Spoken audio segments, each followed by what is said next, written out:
Sono la dottoressa Lucia Sartor, in oncologia di Campo San Piero e Cittadella. Accanto a me ci sono Bertilla e Morena, che sono le nostre caposala di Cittadella e di Campo San Piero. Nell'ambito della nostra specializzazione sono soprattutto il tumore della mammella e i tumori del distretto ginecologico quelli che hanno un maggiore impatto sulla femminilità. Il nostro scopo è quello di offrire una buona cura, ma nello stesso tempo cercare di supportare i pazienti in modo tale che possano affrontare gli effetti collaterali dei nostri trattamenti, che spesso sono anche molto importanti. L'ottica di cercare di migliorare la qualità di vita e dare un benessere globale.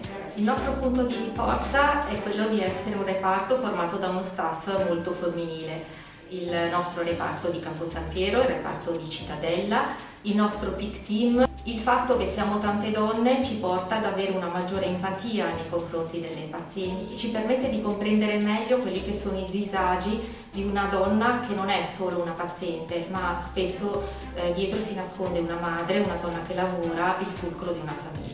Ma ad aiutarci abbiamo un ottimo staff psicologico, sempre pronto all'ascolto, pieno di buone iniziative. Abbiamo tantissime associazioni di volontariato che ci danno una mano sia per cose più pratiche, quali ad esempio portare i nostri pazienti in radioterapia, sia per organizzare anche momenti di leggerezza in reparto, che grazie a loro abbiamo avuto le cuffie di ghiaccio. E queste sono fondamentali per poter gestire la perdita dei capelli. Personalmente sono impiegata nella cura dei tumori ginecologici, tumori che necessitano dell'intervento di più figure professionali. Da molti anni abbiamo un ambulatorio di gineco-oncologia in entrambi i presidi, sia a Campo San Piero che a Cittadella. Questo ambulatorio è destinato alle visite di follow-up, di controllo. In un unico ambulatorio le pazienti possono essere viste sia dal ginecologo che dall'oncologo. Dietro a questo ambulatorio c'è un lavoro organizzativo importante grazie alle nostre segretarie. Da poco è stato costituito anche il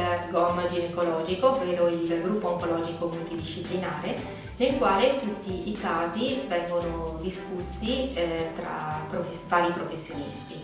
Partecipano al GOM gli oncologi, i ginecologi, la radioterapista di Padova, i radiologi e gli anatomopatologi.